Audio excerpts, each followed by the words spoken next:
Superman Returns is directed by Bryan Singer. It is produced by Jon Peters and distributed by Warner Brothers. This film is definitely better than Superman 3 and 4, The Quest for Shit. What I like so much about this movie is it goes off the Donner films. And they ignore the events of Superman 3 and 4, and they basically do the exact same thing.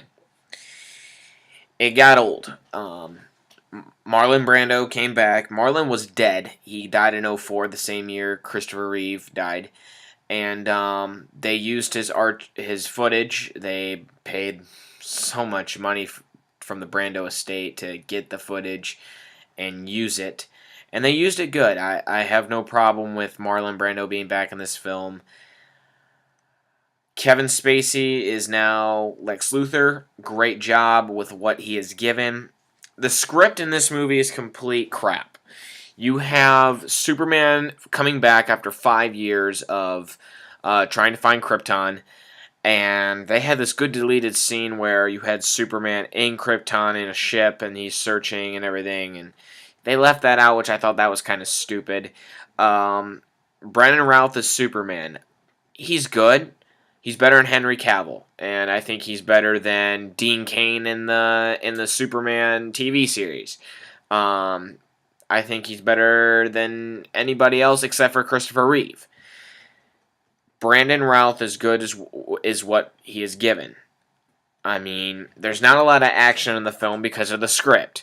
The script was done by Michael Daughtry and Dan Harris, and these guys helped Bryan Singer, because Bryan Singer before this movie was the director of X-Men 1 and X-Men 2, and he was expected to do X-Men 3.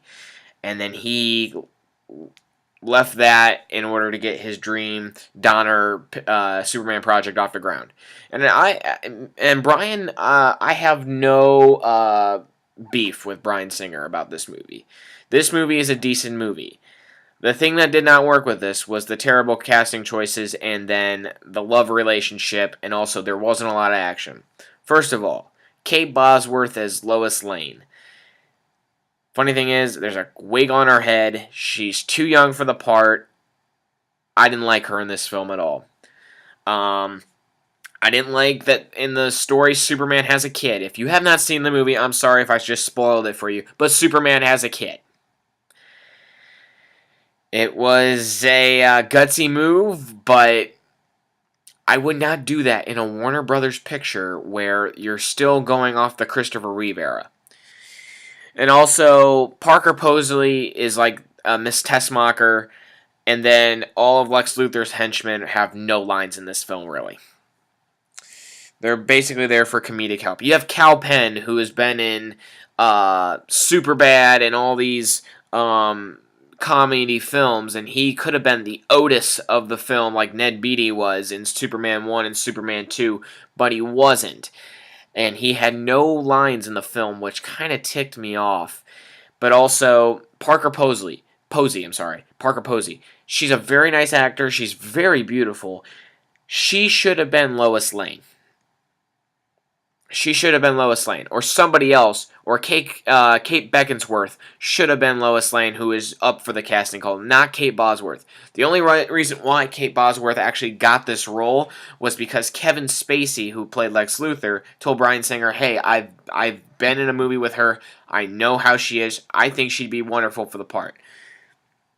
She was a bitch throughout the whole entire film. The world doesn't need a savior, and so I don't either. Like, it's bull. And then she writes this Pulitzer Prize winner of Why the World Doesn't Need Superman, and it's like you were in love with the guy, and you also had sex with him. I mean, and then I think James Marsden. He played Cyclops in the X-Men series. He's in this as Richard White. He's Perry White's nephew, and he's dating Lois while Superman's off on a 5-year time period. And James James, should never have been in this film. It was a waste for him as well. The flying scenes were great. A couple of them were CGI, and you could definitely see through the picture itself. Other than that, the flying scenes looked pretty damn cool. There was not a lot of wire work, which that was the foundation for Reeve. I understand you do, blue screen, green screen, black screen.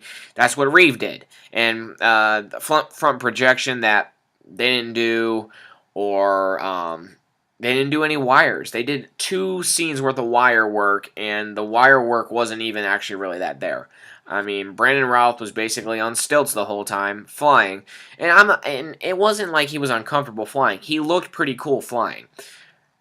Not as good as Reeve, but he looked better than the original George Reeves, who was just on a board doing this the whole time and smiling.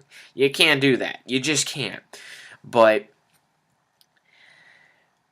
the script, again, there wasn't a lot of action in this film. You had the plane scene. You had Superman saving Parker Posey with a car. You had him on TV doing a couple stuff. You saw him with the machine gun, and he's getting shot at, and then he gets shot in the eye, and yeah, whoop-de-doo. And then the love story, which is basically the same exact thing of Lois and Superman flying around Metropolis, which doesn't really help because Lois goes in for a kiss, and then she stops himself, and she says, Richard is a great man, and blah, blah, blah, blah, blah, and it's just so stupid.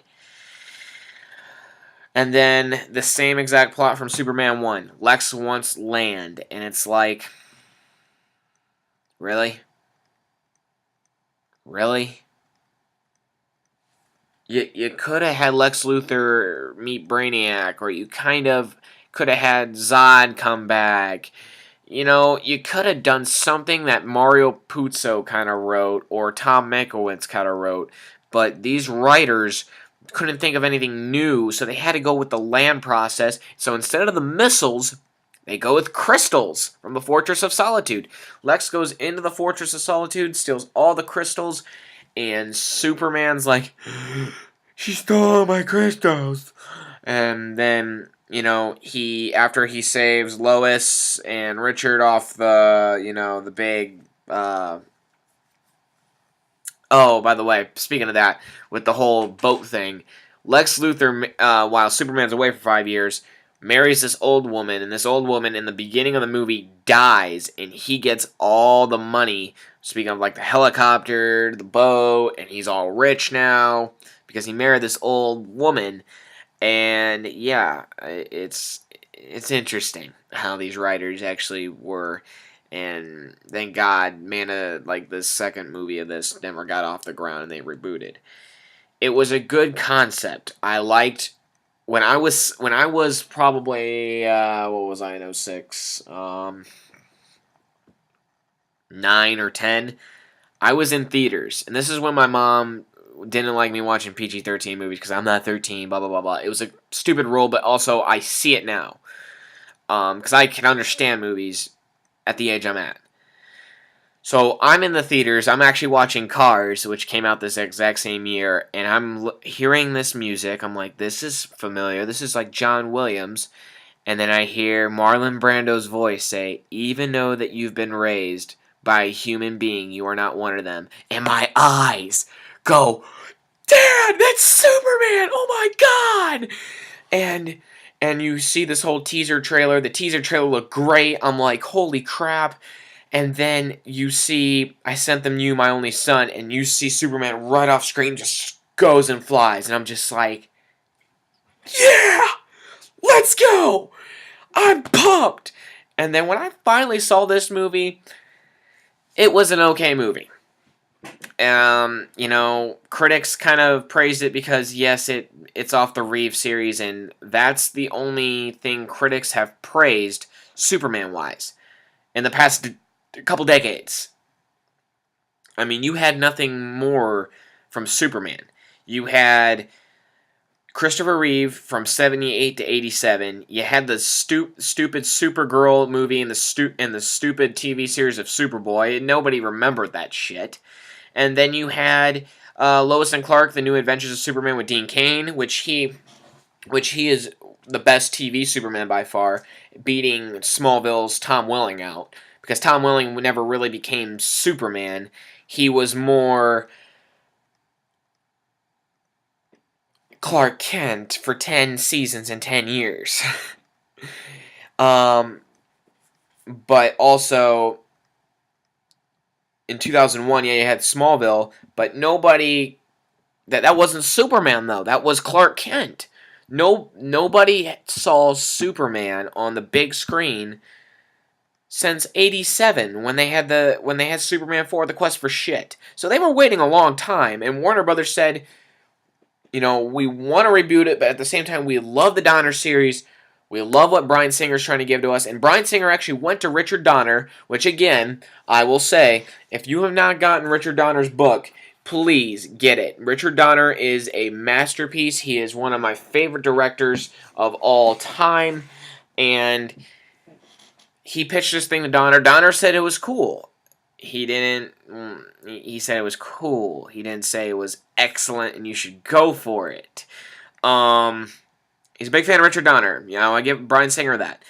Thing is, you need action in a Superman movie. You need the love story to work, which the love story never worked.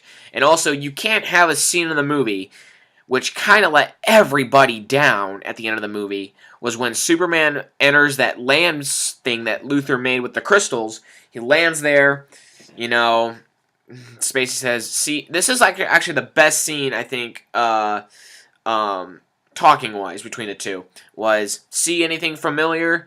And then Superman turns around and be's a smartass and says, I see an old man's sick joke.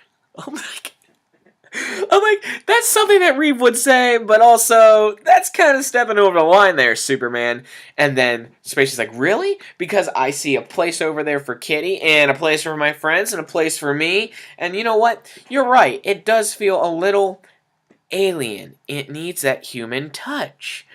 And then Superman says, you have something of mine, meaning the crystals. And then, out of nowhere, Kryptonite's beneath all this crap, and you see the little sweat that Superman has, and then Luthor just punches him, falls down, and then Superman gets the crap beat out of him by like 5 henchmen, and then Luthor stabs him with the kryptonite, and then says, now fly. And I'm just like, I was basically crying as a little kid watching this, and saying to myself, Superman's never gotten beat up on screen. Never. The closest, I think, would be the Metropolis fight with Zod in the 3, but Superman was defending himself pretty good. And then also the Junkyard fight in 3, which I don't really count because it was against his own self, and I don't know if that was a dream or something. But Superman getting beat up for the first time on screen, and also dying, and then resurrecting like Christ did, it was okay. The score, John Ottman, he did all the X-Men films for Singer. He still does everything for Singer, basically. He does a couple of other soundtracks I've listened to. Very good. He followed John Williams very well. It was a little faster because they needed it to be different. I totally get that. It was too fast for my taste. But anyways, it was a good score. I have no problem with it. It was sad when he was flying up in the air and he was basically crying when he was going up in the air, and he was like saying, even though and you hear Jor-El's voice, that was good. And then when he goes to the sun and powers up his powers from the sun, the score really was good then. But also the original John Williams stuff was great, except for the end of the film, the end of the film, I think that's what ended it for Superman, was when Superman's flying on screen, it's CGI. It's not even Brandon Routh flying on screen and looking at the screen. I'm sorry, it was him in space. But when he's up in the sky and you see the sun coming up, it's all CGI. It's all CGI. And that pissed me off. And then they also, when they were doing the score, they started the score going to dun dun dun dun dun, dun and then they didn't even use that. They were working their way up to it, and then they stopped, and then they did the dun dun dun dun dun dun dun dun dun dun dun dun. I'm like, you can't do that. And then also, Brandon Routh flew off screen differently because it was different in Bryan Singer, and he did this, and then it didn't even smile like Reeve did. I was like, are you kidding me? Like, ugh. This film is good. It's not great. It's not horrible by any means, but it's not. It's in the middle. It should have received like what Man of Steel got, which was like a 55% instead of a 76% of all time. It made made a lot of money. It did not gross as much as what Warner Brothers wanted, and that's why they canceled the sequel, and that's why they rebooted. I like the concept. Brandon Routh was okay. Bosworth sucked. Jimmy Olsen was. Still miss Mark McClure, of course. Perry White. What was his name that played Perry White? Frank Langelica. I liked him as Perry White. He wasn't Jackie Cooper, but he was still the stupid Perry White we all knew, and I liked him in this film. Again, James Marsden's character is Richard White, and should have never been there. Parker Posey should have been Lois Lane instead of the Miss Tessmacher or whatever you want to call her. Sam Huntington as Jimmy Olsen was Yeah, I don't know what to say about this film. I all I can say is it was a decent film. I'm not gonna say it was good. I'm not gonna say it was bad. But it was a long time. It was 154 minutes. It was a 2.5 hour movie of Superman basically doing nothing but moping about him being back. The plane sequence was great. The car sequence was decent. Ever since that, it went downhill, and it became a sloppy Superman film. So I give Superman Returns a 7 out of 10, basically a C minus. It's okay. I give it the respect it needs because they wanted to do what Donner did and also stay in the same universe as Donner, but at the same time, from 1978 to 2006, it was time for a change. It was time for something new. And to be honest with you, it's always been a what if with me if Superman Lives actually came off the ground with Tim Burton as director and Nicolas Cage as Superman. I thought that would have been a cool concept. Thing was, production got so stupid and so out of hand because all the concept artists and all the writers were dumbasses. You want to have a good writer? Get Tom Mankiewicz. If you want a good writer, get Aaron Sorkin to freaking write Superman. Not these dumb people that work for Warner Brothers and say, the studio wants this and this, we gotta put everything in this. And it's so stupid. But it could have been a good movie. Nicolas Cage as Superman. They had Kevin Spacey as Lex Luthor. They had Christopher Walken as Brainiac. I'm like, Christopher Walken as Brainiac? Like, that's so flipping cool. But they would have to do another origin story again. They wanted Chris Rock to play Jimmy Olsen. Because he came in Warner Brothers. He's like, guess who's playing Jimmy Olsen? And I'm just like, oh. But you saw all the concept art, you saw the suits, and you saw Nicolas Cage's test footage, and it's just like, thank God it never got off the ground. But Nicolas Cage and Tim Burton, that was the right way Warner Brothers was going, and I had no problem with that. Because Tim Burton did Batman. But anyways, I'm probably going to do I'm going to probably stop with the DC reviews. But overall, I'm going to say this. When it comes to the DC movies, I hope Justice League is great. It's a good, compelling trailer I've seen. I know there's one coming out I think next week at Comic-Con, which I'm ready for. Bring it on. I'm also ready to see Aquaman. I'm so pumped that Wonder Woman was such a great blessing to the DC universe that now we can try to move on. I know that Justice League now, they've replaced directors. Zack Snyder's daughter died. Sorry to hear about that. But also, I'm not a big fan of Zack Snyder, so I'm kind of happy he's off this film. Josh Whedon, he did the Avengers movies with his brother. He is now doing reshoots and doing new scenes for Justice League. So I hope this film can maybe get a little better with a new director. I don't really trust Zack Snyder because of the work he's done with the DC Universe for 2 movies. It has not been that spectacular. So, I'm kind of ready to see what Josh Whedon and also Zack Snyder can do as one and see if Warner Brothers likes it. Aquaman, James Wan, I am so ready for that. It basically reminds me of the Entourage, Vinny Chase, Aquaman, which, again, I get a whole thing of, because James Cameron directs it, which I'm like, that's cool, but it will never happen.